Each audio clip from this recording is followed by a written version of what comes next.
ఆరోగ్యం అంటే natural food. Nature మంత్ర ఇప్పుడే మీ ఇంటికి తెచ్చుకోండి. నమస్కారం. కాఫీ విత్ యమునా కిషోర్ కార్యక్రమానికి స్వాగతం. తెలుగు భాషను చూసి మనం గర్విస్తాం, తెలుగు సంస్కృతిని చూసి గర్విస్తాం. మనం గర్వించాల్సిన ఇంకో గొప్ప అంశం ఏంటంటే, ప్రపంచంలో ఏ భాషలో లేనంతమంది గొప్ప నటులు మన తెలుగు భాషలో ఉన్నారు. అది నిర్వివాదాంశం. నిజంగా ఇంత గొప్ప భాషలో ఇంత గొప్ప కళాకారుల్ని పొందినందుకు మనం ఎంతో గర్వపడతాం. ఈరోజు అటువంటి ఒక గొప్ప తెలుగు కళాకారుడితో నేను కలిసి కాఫీ తాగబోతున్నాను అని మీతో చెప్పడానికి చాలా చాలా గర్వపడుతున్నాను, సంతోషపడుతున్నాను. ఇక ఇంతకంటే సస్పెన్స్ అక్కర్లేదు, నేను కార్యక్రమంలోకి వెళుతున్నాను. నమస్కారం సార్. నమస్తే యమునా కిషోర్ గారు, చాలా హ్యాపీ మీతో కాఫీ చీర్స్ కొడుతున్నాం మన ఇద్దరం. తప్పకుండా, సంతోషమైన విషయం. తప్పకుండా. చెప్పండి. చాలా చాలా సంతోషం.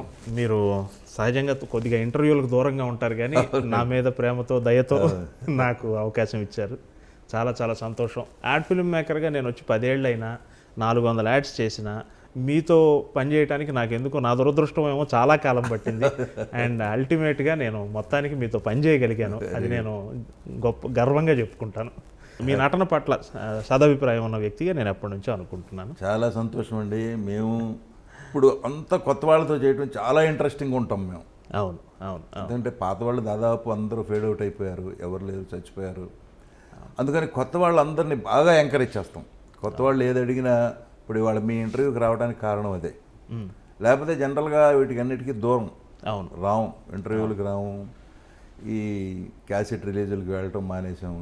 ఎందుకు వెళ్ళినా వీడిని ఆడిపోగటం, వాడిని ఈడిపోగటం తప్ప ఉపయోగపడేది ఏమీ ఉండలేదు. బట్ ఏదైనా మీరు చెప్పారే, తెలుగువాడిగా పుట్టడం అనేది మనం చాలా గర్వపడాల్సిన విషయం. అవును. తెలుగు భాష అంటే అంత తీపిగలది.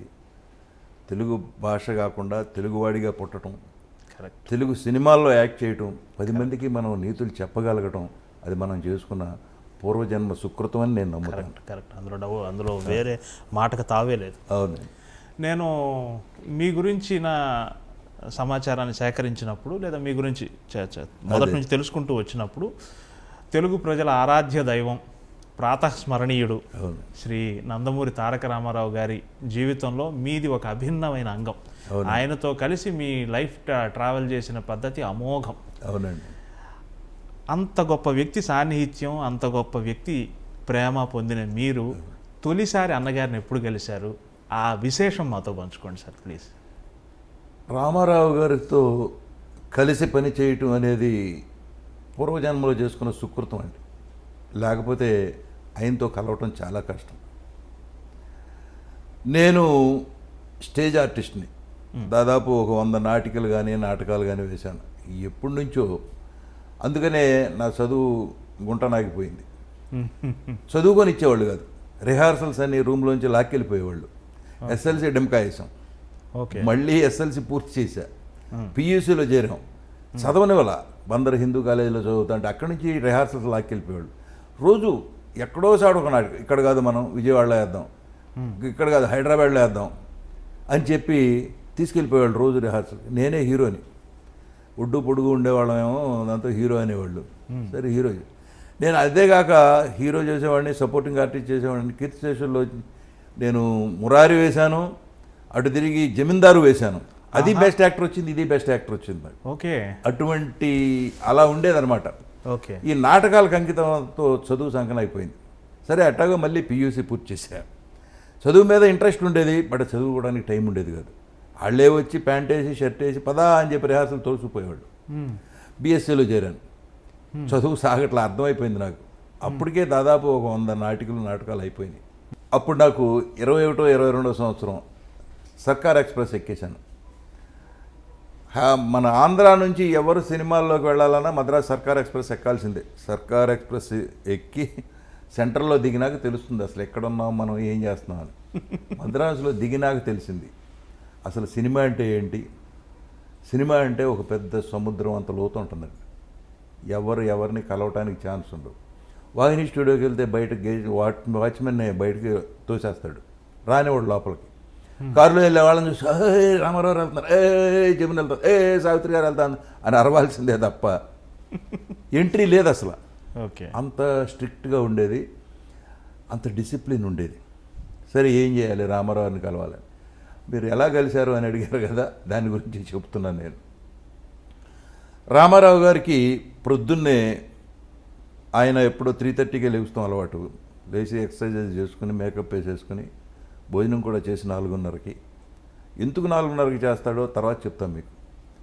5 o'clockకి వచ్చి ఆ రూమ్లో కూర్చుంటే బజుల్లా రోడ్ హౌస్లో 5-6 బస్సులు వచ్చి, టూరిస్ట్ బస్సులు.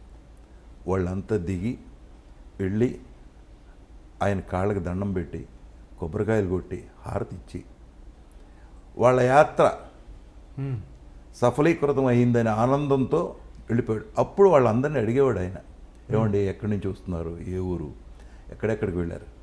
మహాప్రభు తిరుపతి వెళ్ళాం, వెంకటేశ్వర స్వామిని చూసాం, ఇక్కడికి వచ్చాం, మిమ్మల్ని చూసాం, మా యాత్ర పరిపూర్తి అయింది, ఇక ఇళ్ళకి వెళ్ళిపోతున్నాం అని చెప్పి దండాలు పెట్టేవాళ్ళు.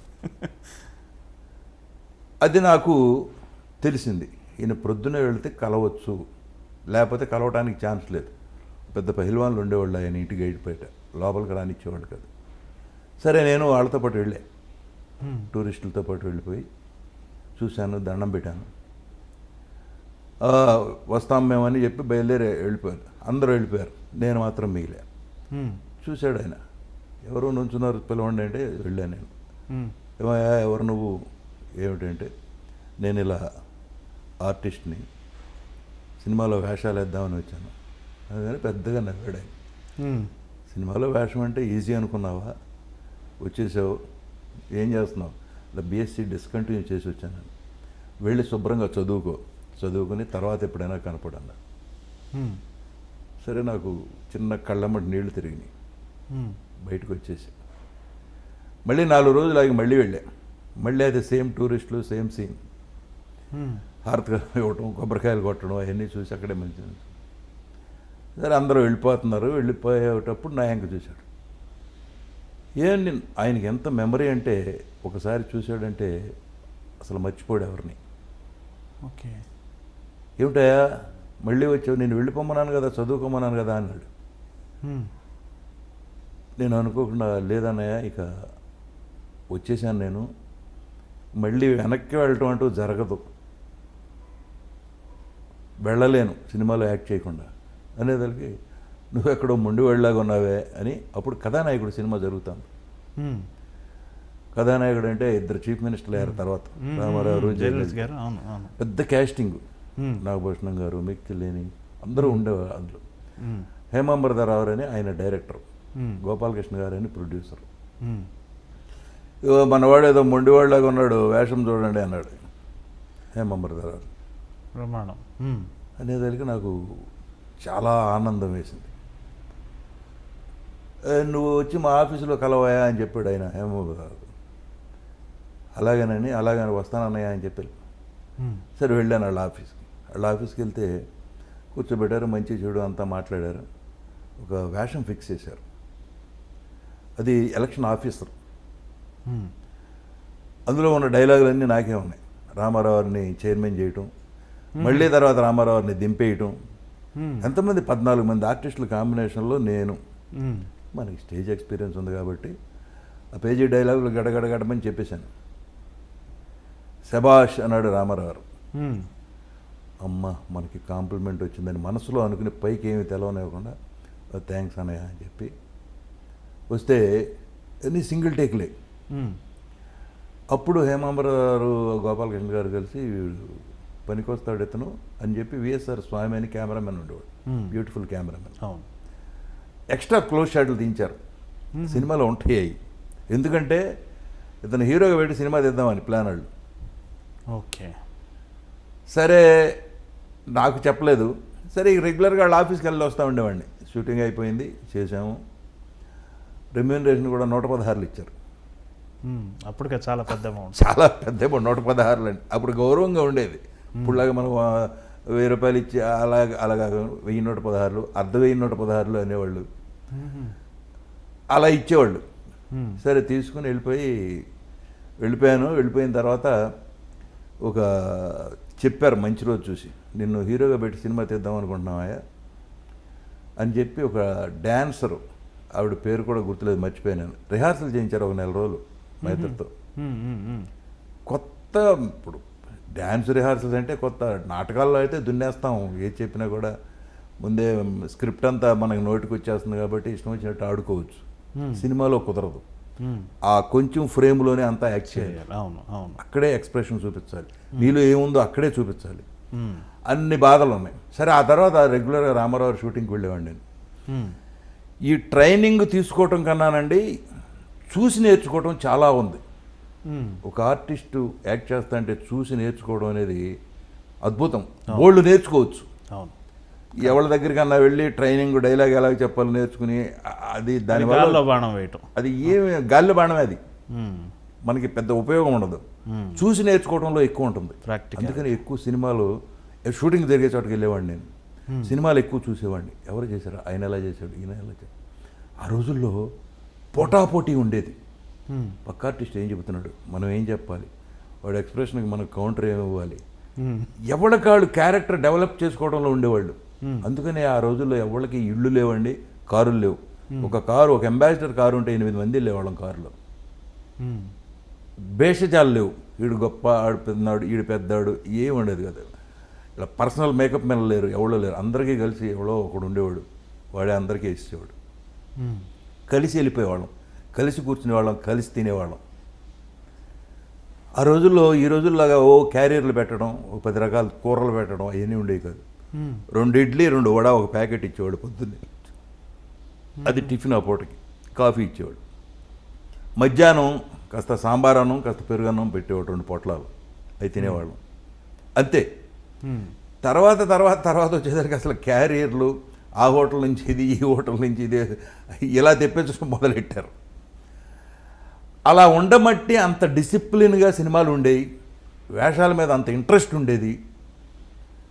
ఇప్పుడు మనం రామారావుని ఫస్ట్ ఎలా కలిసానని నేను చెప్పాను కదా, అక్కడి నుంచి ఇక కంటిన్యూ అయిపోయాను. ఆయన షూటింగ్ ఎక్కడుంటే అక్కడికి వెళ్ళిపోయేవాడిని. అక్కడ ఎవరు ఆపేవాళ్ళు కదా, ఇక నన్ను కూర్చొని చూస్తూ ఉండేవాడు ఆయన ఎలా చేస్తున్నాడు. మెస్మరైజ్ చేసేవాడు. ఆయన యాక్ట్ చేస్తా అంటే అలా నోరు తెరిచి కూర్చునేవాళ్ళం, అలా ఇమ్మర్స్ అయిపోయేవాళ్ళం అనమాట. ఇంత మహానటుడు, ఏ వేషం వేస్తే ఆ వేషంలో. ఇప్పుడు జనరల్గా ఆర్టిస్ట్ అనేవాడండి ఒక మట్టి ముద్దలు అంటాడు. దాన్ని డైరెక్టరు ఎలా మోల్డ్ చేస్తే అలా మోల్డ్ అవుతాడు. కరెక్ట్. మీరు రాక్షసుడిగా మోల్డ్ చేయొచ్చు, అందగాడిగా మోల్డ్ చేయొచ్చు, కుంటివాడిగా మోల్డ్ చేయొచ్చు. మీరు ఎలా మోల్డ్ చేస్తే ఆర్టిస్ట్ అలా మోల్డ్ అవుతాడు. ఆర్టిస్ట్లో ఉన్న స్పెషలైజేషన్ అది. అది తెలుసుకున్న డైరెక్టర్లు ఈ క్యారెక్టర్లన్నీ క్రియేట్ చేశారు, ఒకదాని తర్వాత ఒకటి. రాముడు, కృష్ణుడు, దుర్యోధనుడు, భీముడు. అలాగే ఆర్టిస్ట్కి కూడా ఇంట్రెస్ట్ ఉండాలి. మనం వేసుకునేటప్పుడు ఏం చేయాలి, ఏ మేసం పెట్టుకోవాలి, ఈ డైలాగ్ ఉంది ఎలా చెప్పాలి, మాడ్యులేషన్ ఎలా చెప్పాలి, ఎక్కడ ఆపాలి, ఎక్కడ పైకి లేపాలి, ఎక్కడ దింపాలి, ఇవన్నీ నేర్చుకోవాలండి.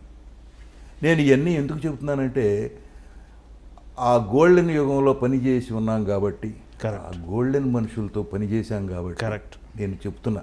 ఇది ఎవరికైనా ఉపయోగపడితే వాడుకుంటారు. ఇవాళ జనరేషన్లో మన మాట వినేవాళ్ళు కూడా ఎవరూ లేరు. డిసిప్లిన్ అండి.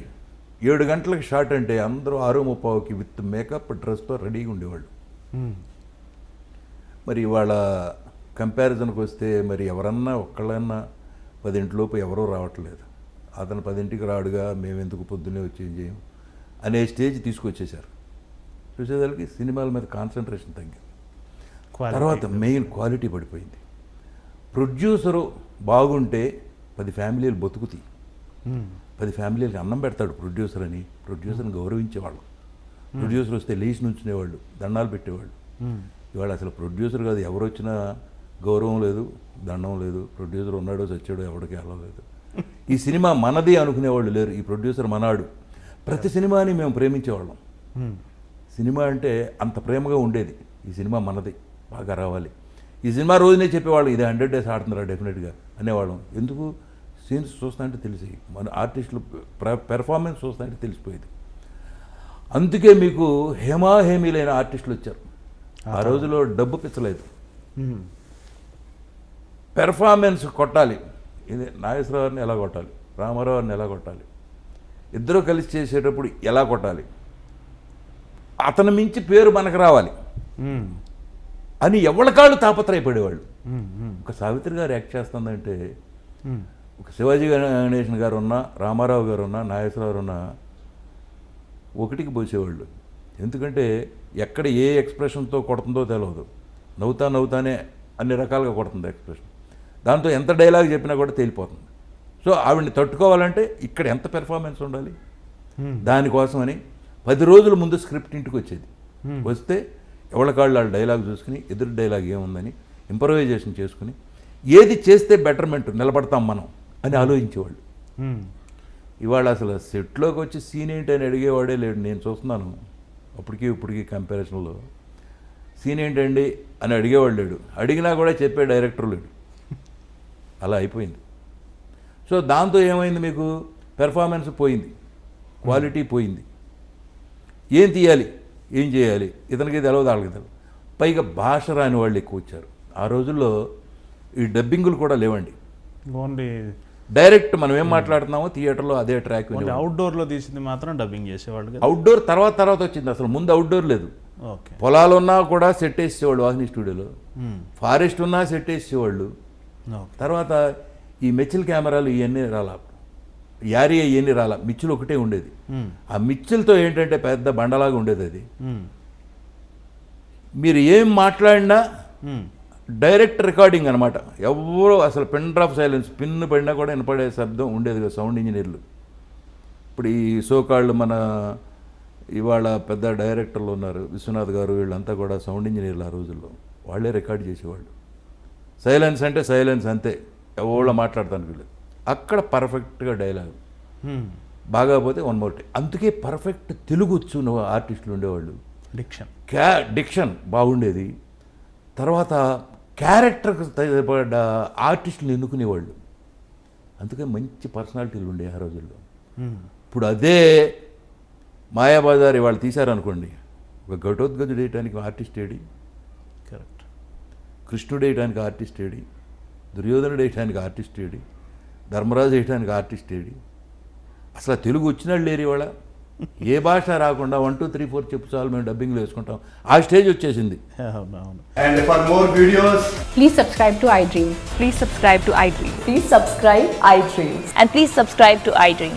For more videos, subscribe to iDream. please like, share and subscribe to the channel. Congratulations, iDream. Subscribe to iDream. Subscribe to iDream. So subscribe to iDream Media. iDream team అందరికి huge congratulations. Please subscribe iDream Media. Please subscribe to iDream. Subscribe iDream. Please subscribe to iDream. iDream అంటే నా కళల ఛానల్ను subscribe చేసుకున్న నోరు తిరుగుతలేదు, మీరైతే గంట గుర్తు కొట్టండి. For more such videos, please subscribe to iDream. Subscribe to iDream. Please subscribe to iDream. Please subscribe iDream Media. Please do subscribe to iDream. Please subscribe to iDream Media. For best entertainment and information, please subscribe iDream. And don't forget to subscribe to iDream.